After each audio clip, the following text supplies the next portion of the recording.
there it is. Okay. I have more trouble with H. Yeah,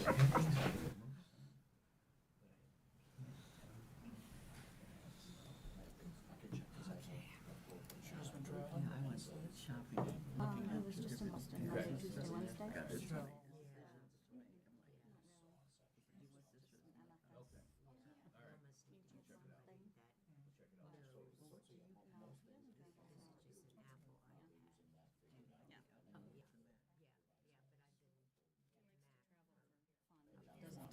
It's not like Yeah, and this is a big change. yeah, it is. I was using both No. at one time. Wait, not around the cookie. Then just Right, right. As helpless as I am, it's a big deal. It's 7 o'clock, so I'm going to call the meeting to order. Ken? Do a roll call. Blackburn. Present. Hageman. Aye. Hedge. here. Howard. Here? Jones. Here, Craybill. Mashigian. Here. We have a quorum of 6. Thank you.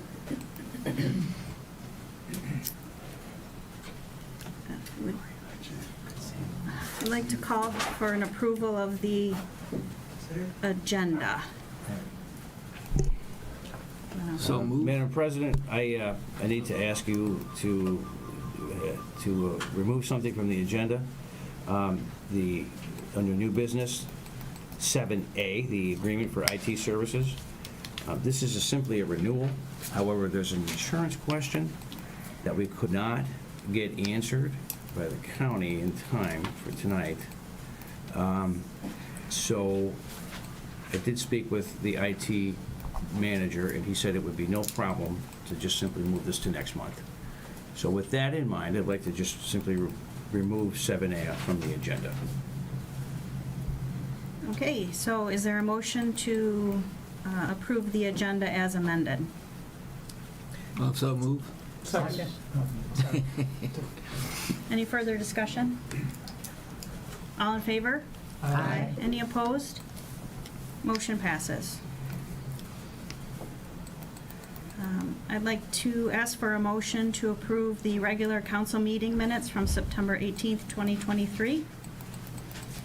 I would move approval of the minutes. I would second. Any discussion? All in favor? Aye. Aye. Any opposed? Motion passes.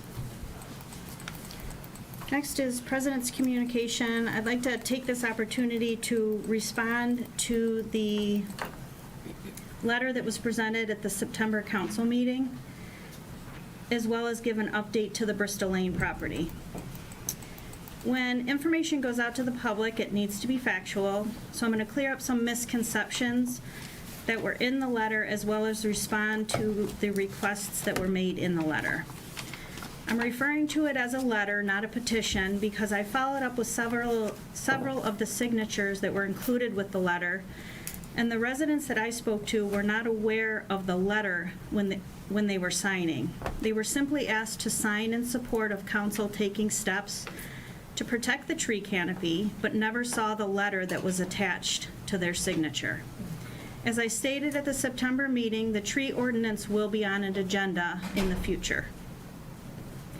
90 regulated trees were not removed. The number is 12 to 15, and the homeowner states that many of those trees were dead. Either way, the homeowner has now had a professional tree survey done, as requested by the village manager, and it has been confirmed that the homeowner did not violate our tree ordinance. The tree ordinance states that no more than 20% of regulated trees can be removed from a parcel. And based on the professional tree survey, the homeowner was below that 20% threshold. The homeowner is being penalized for not following the tree removal permit process, but the actual buckthorn and trees removed did not violate the ordinance. The letter called out 3 specific village addresses as past examples of tree removal incidents that some residents feel were excessive. That is unfair to those property owners. 2 of those properties had their tree removal plan approved by the previous village manager, and 1 was approved by the current manager. Those homeowners followed our ordinance, and it is unfair to have their property questioned in a public manner without their knowledge or opportunity to defend themselves. The village attorney has reviewed the letter and the tree ordinance recommendations in the letter. He has advised that some of the recommendations are problematic, such as reviewing or requiring a village forum to review and approve landscape plans, adopting a 1-to-1 tree replacement for all regulated trees, and establishing a non-tree vegetation removal guideline requiring village forum approval. If anyone wants to review the attorney's opinions further, please feel free to contact the village office. On October 12th, the village manager and I met with a small group of residents who asked to share their concerns and ideas with us. Based on the recommendations presented at that meeting, our village manager will create a tree page on the village website, add more tree materials to the welcome packet and future newsletters, and continue to search for tree grant opportunities. We are also working on getting an arborist to deliver a community presentation on trees and invasive species. In the interest of time, effort, and transparency, I ask that any future letters or petitions that go out to residents be reviewed for accuracy by myself or the village manager before being disseminated to the public. Thank you.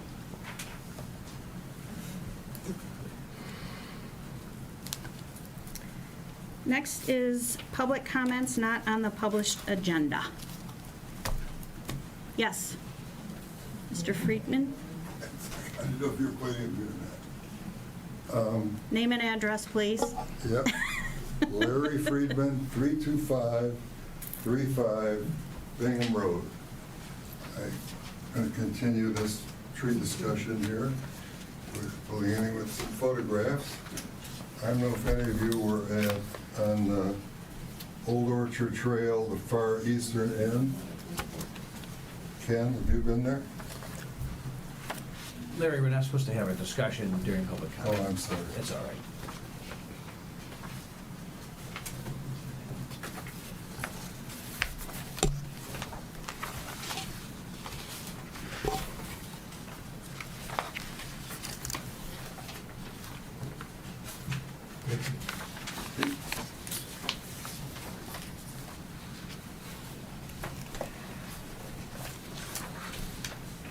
Okay, well, I guess we're going to continue the tree discussion, which those of you who know me from before know it's important to my heart.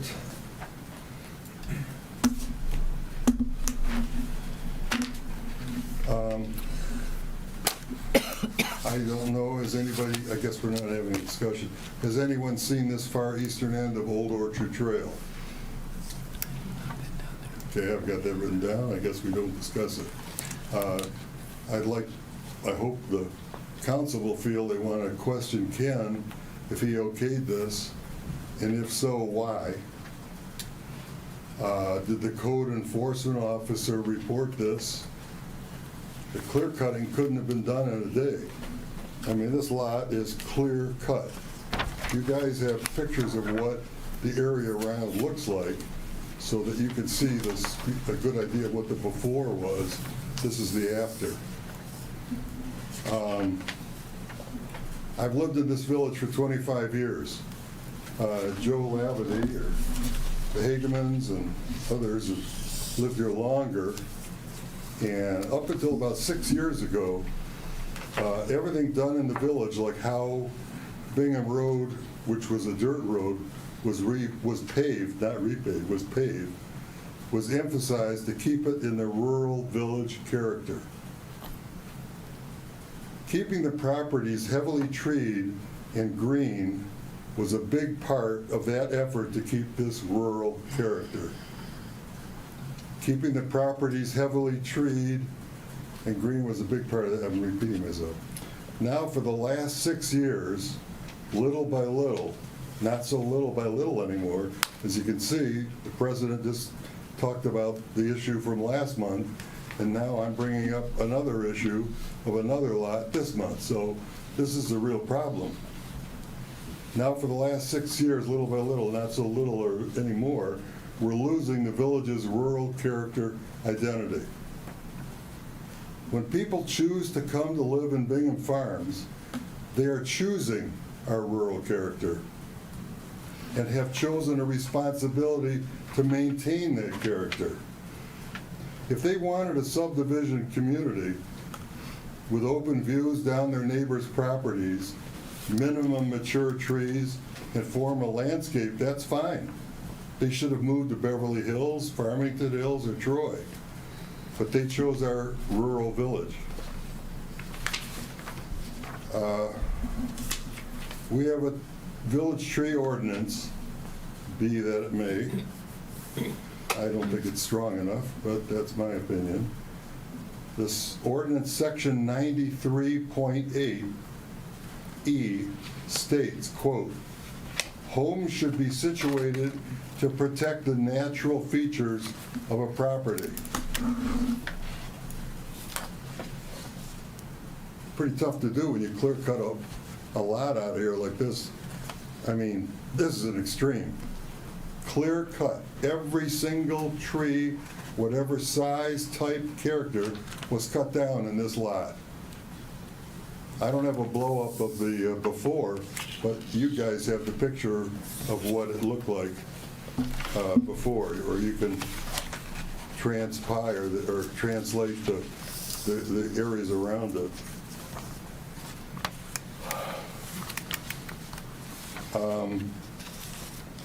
Now this section of the ordinance about the home situated to protect the natural features of a property, this gives the village manager, who's entrusted with this responsibility of protecting the village's rural character, it gives him the authority to enforce prevention of destruction of trees and greenery. If the home's going to be situated to protect natural features, part of that is enforcing prevention of destruction of trees and greenery. With this photographed, clear-cut lot being the extreme of destruction. But the village manager must choose to enforce this authority. Property owners do have the right to build on their property, but they do not have the right to destroy the rural character of our village. Our village manager has taken the stance that neighbors do not need to be notified of known pending tree or green removal or construction. But just because the law doesn't require the village manager to notify the neighbors, it doesn't mean he can't inform them. And conversely, the village manager can ask village residents, asking via village email blasts, to inform him if and when they are aware of tree or green destruction going on in the neighborhood.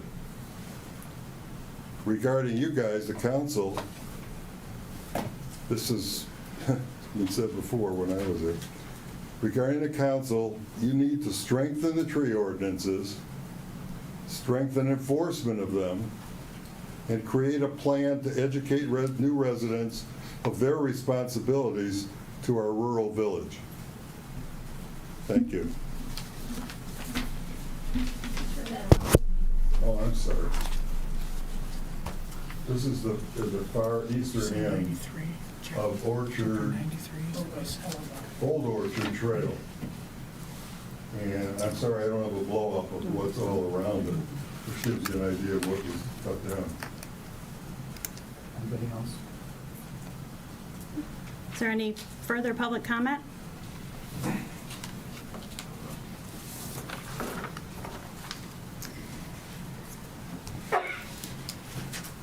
You know, there is no back and forth, and it's difficult times like this to enforce that. And I will stick with that. I will respond to this situation at the next meeting. One thing I don't stand for is calling people out publicly without an opportunity for those people to respond. Larry, you know that. And so I will remind everybody that our staff works at the direction of council.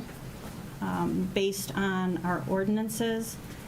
And when the ordinances are followed, we as a group need to follow those ordinances as well. So I don't know that we I'm calling anybody out, I'm just asking the question. we are, I like I understand. said, we have met with a group. We are working toward a resolution, and we will continue to work toward a resolution.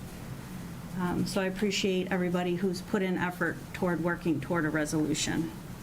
But I won't stand for calling people out publicly. Are you That's the thinking- end of that conversation. But are you thinking I called it? That's the end of the conversation. No, I don't think I called it, no. Discussion topics. Chief? Good evening, everyone. You have our written submission. The only thing I wanted to highlight or discuss again was the residential burglary that did not occur in Bingham Farms. This occurred in Franklin, and so you've had none in Bingham Farms, but it has gotten a lot of press attention. The Oakland County Sheriff has done a lot of press releases and things about that, so I just wanted to highlight it. The burglary that we did have in Franklin near the intersection of Inkster and Northwestern Highway fit very closely with a group of foreign nationals that have done a number of high-end residential burglaries in the area, Bloomfield Township, Bloomfield Hills, Oakland Township to the north, Northville Township to the south. And these all follow the same pattern in terms of how the burglaries occurred. The homeowners were out of town when they occurred. Entry was made through a back window. We know from some of the video surveillance cameras that the persons who did this, 4 or 5 of them enter the home, and we know that they speak Spanish because they spoke Spanish while they were inside the house. And generally speaking, without giving too much away, they targeted items of jewelry and other smaller items of high value. And left other things. Surprisingly, left things like firearms that were clearly visible and other things. So clearly they were targeting certain homes, targeting certain ways they got in, and targeting certain items once they did get in. We have not had, knock on wood, we have not had another one in our jurisdiction since the one we had on September 25th. And it looks like, without jumping the gun, it looks like this crew has probably moved on to another area because we haven't had any in the general area that match this same method of operation. So, but just so you know, none in Bingham Farms. So don't want anybody to be nervous about that. Yes. Was there an active alarm? There was. It wasn't turned on. They had some home staff that had been in earlier in the day and forgot to set the alarm in our particular case. So it's unfortunate because we're really fast to respond to those alarms normally. I know that. The only other thing I'll mention is an update. As Ken Martin knows well, we have been heavily involved in the process to hire a deputy chief who next summer will then replace me. Ken was involved with us in doing the interviews last week. We interviewed 7 really highly qualified candidates. I think we were all impressed with their background and abilities and skills. It was a difficult discussion between Ken, myself, the village manager, and the assistant village manager for Franklin in terms of scoring them and trying to figure out who was number 1 and who was number 2 out of the 7. But we did that. And where it stands now is we're waiting for Franklin Council to tell us when we can meet with them and give them our recommendations. And we hope that happens this week, frankly. It may be next week just because of the travel of some of the council people. But that's where we are with it. We have really fantastic candidates. I was really impressed with the pool. I know, Ken, I think you were too. I think really happy with it. We could literally have picked any one of the 7 and probably done really well with it. But there's a couple of standouts that we will be recommending move forward through the process some more. So we appreciate Ken's help with that. It's nice to have him there. And that's all I have for you, unless you have some questions for me. Yep. I do have another question. Was there any report to the police department about a dog attacking another dog at Bingham Farm School? It seems to me you asked me about this, and that we had no report of that whatsoever. All right, nobody, I was reading this on Nextdoor, nobody commented that you should have called the police. No. But a woman was walking her, I think it was a woman, was walking her leashed dog, and apparently somebody came over from the Bristol Lane area and had two large unleashed dogs that attacked her dog. We had no reports of that. Yeah, Yeah. and this past week, I believe it happened again on Lincoln in Birmingham. And I'm reading more and more incidences about it. So we need to remind people. Yeah, we had the closest we've had is on the other side of Telegraph. We had a walker who was out early one morning and a dog came running out and bit him in the leg, but we identified the dog and wrote a ticket there, which is what we would do in this particular case. If we were called there, if the dog was off leash, we'd write a ticket for that. If there's no bite, if it's just one of these things where somebody calls us and says, hey, there's a dog running loose, and we find the owner, normally we give them one warning, and then after that, we'll write them a ticket. But if there's a bite involved, we'll issue a citation. So, yeah. Does the state of Michigan have a bite law? And some states, I know Illinois has a 2-bite law. Do you know of anything like that if a dog were to bite? I'd have to research it because we always just write them under the local ordinance. There's a local ordinance violation for a vicious animal that bites. So I don't know what the state law is, but I can certainly research it and get back to you. But if we have an occasion where we need to write a ticket, we're writing it off of whatever the local ordinance is, whether that's Bingham Farms or Franklin's, and go with that, because they're usually, that way our local prosecutor, Alan Glass, would handle the prosecution of it rather than taking it up to the Oakland County prosecutor's office and having them do it. So, but I can certainly research that for you. I'm not sure of the state law on that. Any other questions for the chief? All right. Thank you. You can call me Go tomorrow. ahead. I'll call you tomorrow. Thank you. Thank you so much. Have a good night. Thank you, you too. Unfortunately, the fire chief had a death in the family recently, very recently, and so he sent an email apologizing for not being able to be here tonight. Obviously, we understand that. But if you'd like to look over the report in the packet, if there's any questions, you can contact him directly through email. Can I make a comment about the fire department?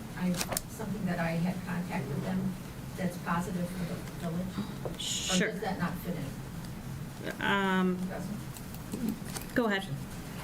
I'm Maggie Van Camp, and I live on Bristol Court, 22905. And it came to my attention that Superior Ambulance has been charging exorbitant fees and never telling the person before they go that their insurance isn't going to cover it. And it's covered under certain fire departments and so on. So I called our fire department and asked him if we were using Superior. And he checked and came back and said, no, they were using Star, and there was another one, but they don't call, EMS doesn't call Superior. And today on the television, Superior, it came up with Hank, who does the neighborhood kind of thing. A family got charged $7,000 to take their child from Troy Children's to downtown with no medical, just to transport her. And it was $7,000, and it was Superior. And Superior is known for this. And I just want to let you know that we're clear. So if EMS calls somebody, we're not going to get Superior. Thank you. Good to know. Moving to manager's report. Ken? Yeah, thank you. I have one thing to add. Late today, we had a request from the fire department to use the house that's slated for demo on Bristol Lane as a fire training home or structure, whatever they do. And I contacted the owner, and he agreed to that. So I'm alerting everyone because that might put a slight delay in the demo if there's going to be firefighter training at that home. The details are still unknown because we just kind of got this going to get today, but it'll happen. I want everyone to know that, and that's everything else. Will we all know that? Thank you. So we don't call? Yes. Yeah. Yes.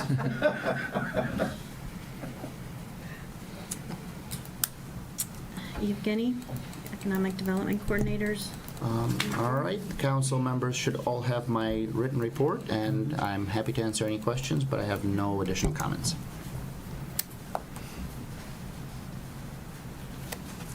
If there are no questions, we're going to move to new business. The finance update resolutions. Bill, could you introduce that for us? Sure. Thank you, President Blackburn. Good evening, and I have for council and prepared a summary of 2 resolutions, and it being the Halloween season, in the spirit of that. In the effort to be able to streamline all the processes, I'm going through and looking at everything that the treasurer does and the office does of what we can do to get more efficiencies, reduce costs, and streamline the process. And with that said, there's 2 that I've come up with that are in here in resolutions. The first one is to update our depositories. We have to have council approve who we provide funds to and invest funds in depositories. And there is one that a lot of municipalities use out there by the name of Michigan Class. And I've started those conversations with them, but prior to actually getting on board with them and signing the agreements, we need to make sure that they're approved and they do meet all the criteria under Public Act 20 and our current investment policies to be able to do that. Like I said, there are a lot of municipalities use them. It was actually Trustee Jones that brought it to my attention back in late May when he was attending a meeting. And since then, I've had conversations with Pleasant Ridge and a couple of other municipalities that do use them. So that was the first resolution that you'll find in your packet. The second one is ACH, which is Automatic Clearinghouse arrangements for paying of bills. So normally, we will go ahead and cut, when we get an invoice, a hard copy check. But there's a lot of our vendors that take e-check or e-payment where they just either debit, and I really don't want them debiting. I'd rather push it versus having them pull it. But there are ones that we already have approved. I provided a list in the resolution and asterisk the ones that we are going to be adding to it. And what this will help do is streamline the process, reduce, using check stock, toner in the printer, postage. Also reduces a lot of issues that are around fraud or mail delivery delays, right? Because there's a lot of that's been going on. As a matter of fact, I had a conversation with our relationship manager at Chase Bank, and they're seeing an uptick in a lot of people forging even, hard copy checks that are out there that they're grabbing them and they're setting up accounts and they're cashing them, and then it's got to have to unwind the whole thing and you have to go through your bank. We fortunately have positive pay, so there's a couple of checks and balances that we're checked up with, but I wanted to provide council with these 2 resolutions so we can move forward and become more efficient and reduce costs. Yes? I do have a question. There's a significant number of new additions. Is there some procedure that the supplier of these services sends you an email alerting the amount of the check before the withdrawal is made? Yes. The answer to that is yes. Is that the case with all these vendors? For all of these, and what I do is another step that I will take, Trustee Howard, is that when I go in, I will look at it on site or the hard copy bill, and then I will make sure that I approve. I have one situation right now where we're being billed tax, and we're tax exempt from sales tax. So I don't even really want to short pay it. I want an email or a revised invoice that takes that off so that it matches exactly, and that when you guys go ahead and approve the bills, as we will be doing in motions here further on, that it matches exactly, or have sufficient documentation from the institution or the vendor that spells it out. So if I'm not here, or anyone could come in, pick it up, and they can see exactly what happened and everything matches in foots. But that's, again, one of the things that I saw where we were able to pick up some efficiencies in our processes. Okay. Thank you. So with that, you'll find the, like I said, there's 2 resolutions. They're in your packet. And I guess we can start the resolution process, or so, unless you have any other questions. We'll do them one at a time. If there are no other questions, would someone like to offer the resolution as presented in the packet for the approved depositories? I will so move. And a second. Any discussion? All in favor? I'm sorry. There's a roll call involved Oh, with the I'm sorry, resolution. that's right. Roll call. Hageman. Aye. Pedge. Aye. Howard. Aye. Jones. Aye. Mishigian. Aye. Blackburn. Aye. Thank you. That Thank- passes. Thank you. Would someone like to offer the resolution as presented in the packet for approval of the ACH arrangements? I'll offer the resolution for the approval of the ACH. Second? I'll second. Any discussion? Roll call. Hedge. Aye. Howard. Aye. Jones. Aye. Mishigian. Aye. Blackburn. Aye. Hageman. Aye. All right, that passes as well. Thank you. Thank you. Thank you, Bill, for always looking for opportunities to streamline. You're welcome. Moving to old business, we have amendments to the code book and zoning ordinance. Kurt, do you want to introduce this for us? Sure. There's some materials in your package and a probably too lengthy memo that I wrote to go with it, but basically this is from last meeting, although I've taken some suggestions from a couple of the other trustees, in which I think makes it stronger than it was the last time. And it relates to the fact that our zoning code has a couple of sections which refer specifically to items that are just in that chapter. And I think that with the driveway situation we had a month or two ago, that isn't in that chapter, so that the amendment is just sort of to technically make a reference to that driveway section in the zoning code, so that there aren't any questions as to about whether the zoning board of appeals has authority, or so on and so forth. Also, it's interesting that we had a public comment today about chapter 93, because one of the other sections I found after reviewing all the other sections that maybe needs to be mentioned in the zoning ordinance is chapter 93, having to do with the woodlands, the Tree and Woodlands Protection and Maintenance Act.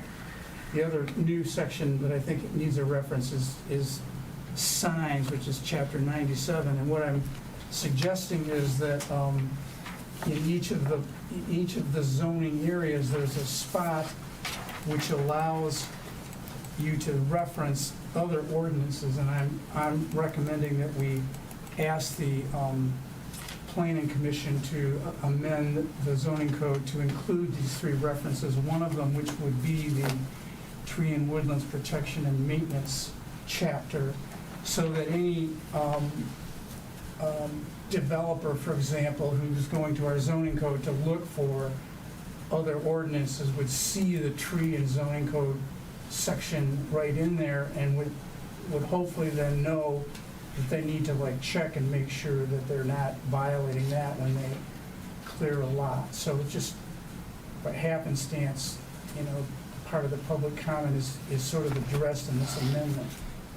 My understanding, Ken, correct me if I'm wrong, is that you took the changes that I'm proposing and ran them by our village attorney, and that he said that legally he didn't have any objections. Is that? That is correct. And your other question regarding sending this to the Planning Commission for actually taking on the assignment is actually true as well. Right, so we can't just do it by ourselves, but what I'm asking today, and the motion I'm going to make in just a minute, is that we direct that this be placed on the Planning Commission's agenda for them to consider at their next meeting. Do we need a motion for that?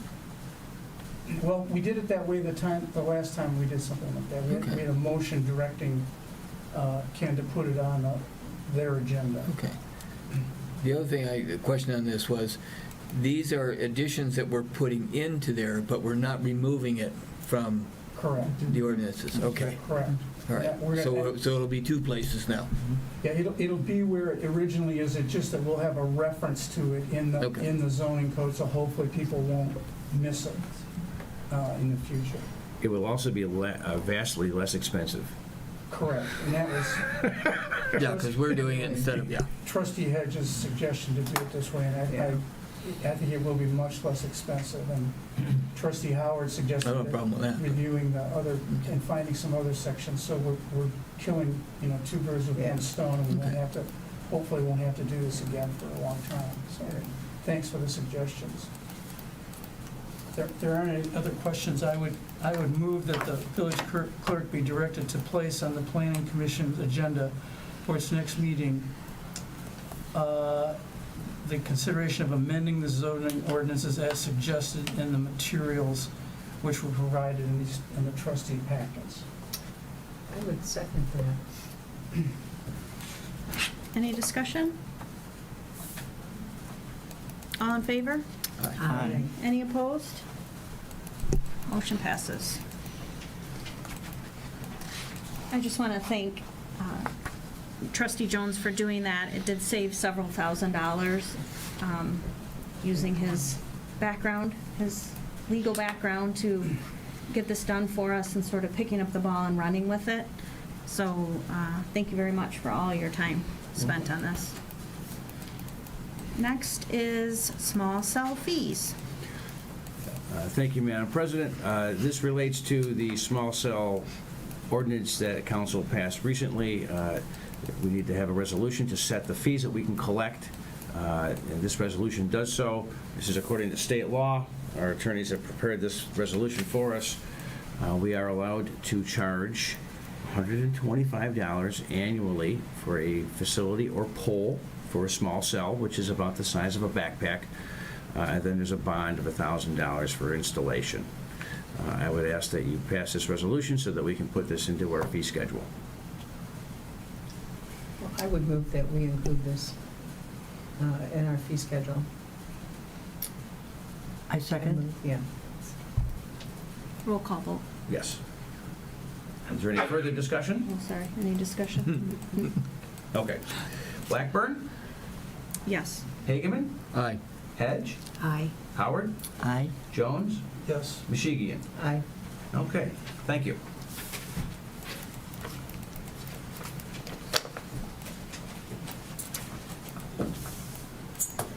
We will move to the treasurer's report. Bill? Thank you, President Blackburn. Well, before I get into the treasurer's report, I did want to make one mention since we're in the spirit of saving and efficiencies. It wasn't the report, but for the audience here and at home, back in August, council approved to enter into an agreement with DTE Energy to upgrade the 2 streetlights that we have on 13 from the mercury vapor, old ones that were there 20-plus years, to LED. I'm glad to report that they've both been installed. The one that is on 13, they're both on the south side, down by Bristol Lane, provides very nice illumination at night for that entire intersection and crosswalk that goes across over to Bingham Farms Elementary School. The one here at the end of Bingham Road in 13, however, we've noticed that it's not coming on at night. So I do have a work order into DTE to come out. They said they'd be out within the next 5 to 10 days to find out if it's just a loose wire or maybe the sensor that's up there needs to be replaced to turn on when it's dusk versus and turn off again when the sun comes up in the morning. But again, they're up. One's working. We'll get the other one working very shortly, and we'll start seeing efficiencies and cost reductions there. When I was on the phone with DTE today, just to follow up, I did find out there's a possibility we're getting a rebate back of $138, but there may be an additional 15% under one of their rebate programs that have just come out. So I've asked them to verify if we're eligible for that, and if so, we'll take the other 15% in savings always. So I just wanted to, like I said, update everybody about that portion of it. Did we have to pay to have it upgraded? We did have to pay, but there is, if we look at it, the payback is less than 1 year. It's actually 8 months, everything will be payback. And again, there's more illumination than from what the old ones were there, because after 20 years, mercury vapor just kind of loses its glow, if you will. Moving on to the treasurer's report. There is two motions. The first ones are check disbursement. The check disbursement for the report for the dates of September 15th, 2023 through October 19th, 2023 out of the general fund was $577,846.16. Everyone may ask the question that that's a lot more than what we see typically on an every monthly basis. The reason for that is in the prior fiscal year, we took out money from the local government investment pool to meet the obligations of our monthly expenses. And now, since tax revenues have come in, I've moved that from our general fund back into $400,000 back into the local government investment pool, where it will earn higher interest. And as soon as we get Michigan Class on board, which also has a very good prevailing interest rate, I just looked at it, it's 5.146 right now as of today. And once we get them on board, we'll be moving more funds over to make sure that our money is working for us and collecting as much interest as possible. But that's the reason why that one is higher than what we normally see on a monthly basis. The check disbursement report for the Gas and Waiter Roads Fund from the same date, September 15th, 2023 through October 19th, 2023, totaled $1,865.95 for a total between both funds of $579,712.11. So I'll stop there, and those motions, you guys can address those now. Is there a motion to approve the bills? Go ahead. I will so move to approve the monthly bills. I'll second. Any discussion? All in favor? Aye. Any opposed? Motion passes. Thank you. Next item under the treasurer's report is the village profit and loss statement, actual July through September 2023. In your packet, you will find the profit and loss statement. We are currently 3 months into the fiscal year, or 25% of the entire fiscal year, and we are tracking just exactly to basically where we were same time last year. I always do a look back year to year, actually a couple of years back. Last year we were at 23% on the expense side. Now we are at 25%. So we had a couple of other expenses that were one-time ad hoc expenses, but we're tracking right on track for both the on the revenue side and the expense side. The second part of the financial statements are the investments, and allow me to go through those unless I'll stop and ask if there's any questions regarding the profit and loss statement first. With none, I'll move on to investments.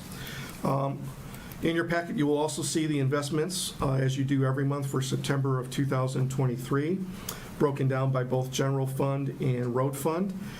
We had mentioned the $400,000 that we moved into the local government investment pool. That will not be rectified or put in and is available in this one. We'll see it in the October 2023. But everything else is tracking. We've had a couple. We have one, I'll call it to the attention of council. We've had one CD at Chase Bank for $250,000 that expired, or came to maturity, I should say is the better term, on the 23rd of September. That one has been cashed out. The interest is coming back to us, and we've reinvested the other same amount of $250,000 into a new CD at actually a higher rate. The new rate that's invested that you'll see in next month's report is 5.17 versus the 4.04% that the CD was that matured. Everything else, again, is tracking. We're, as we see in the economy, the bond yield rate for treasuries for 10 years has increased and came up to a little bit over 5%, and that's the first time it's happened since, I believe, 2016. So we're seeing some things happen in the market with interest rates, but fortunately, the investments that we've had, everything that we've upped and renewed, are at a much higher interest rate than what they were, and hopefully that will continue to keep forging forward, and we will I will make sure that we move and look at investments, again, that are in the best interest of the village, that provide the most interest back to us and profit that we can make on what is available in the marketplace. Are there any questions regarding the investment section? Yes. Yes, on the last item, the MBS, the ladder. Yes. Is the amount of $450 an appropriate amount for that ladder account? When you say appropriate, you mean as far as? Should we lower the amount? I've reviewed this with our relation manager, Charles Kipp, and what everything that's in there, Trustee Howard, is backed by U.S. Treasuries. It's a combination of U.S. Treasuries and U.S. bonds. So everything is, you don't really get any better as far as insured.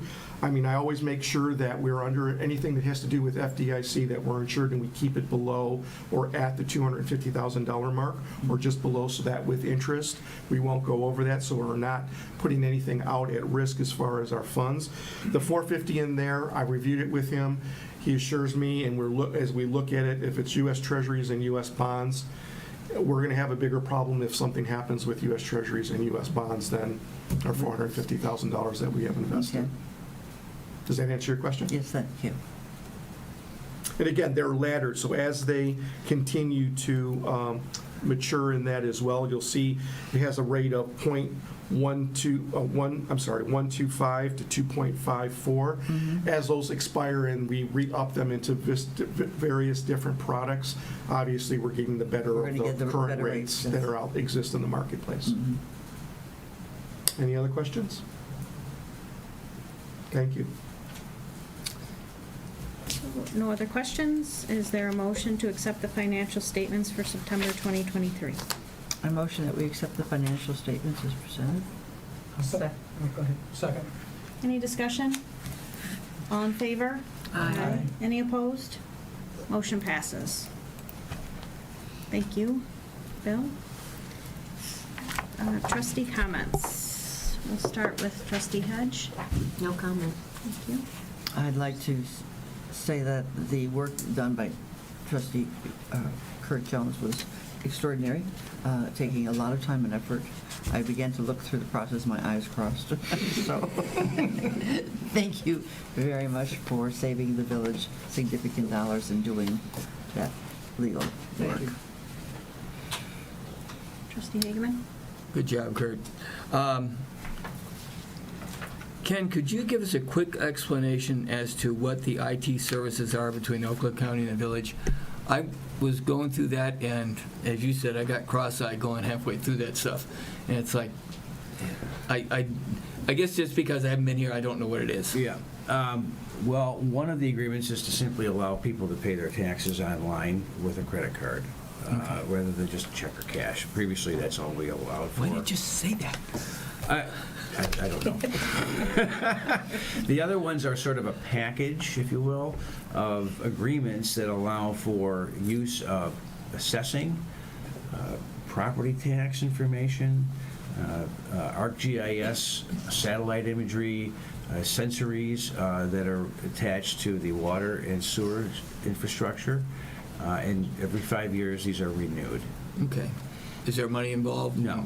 Oh, okay. There's not. We don't, I mean, well, if someone were to pay their taxes through the system, they pay a fee that the county collects and then splits with the village. There's no fees to the village for the other things. Okay. Good question. Yeah. I do have one question. Is there a convenience fee in using that credit card, and if so, what is it? Is there a convenience fee?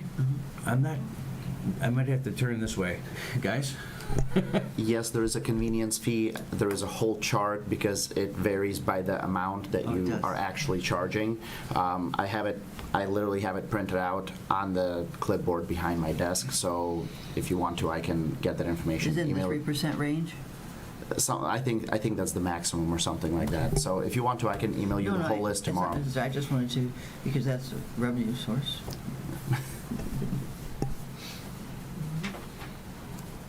Was it? Okay, Trustee Michigan? Not the same, no. Trustee Jones? Nothing here. And I have nothing.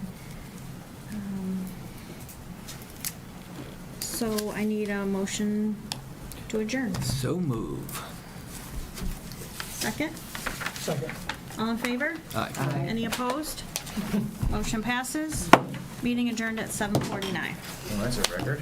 It's gotta be a record. We're gonna make up for it next month. Yeah.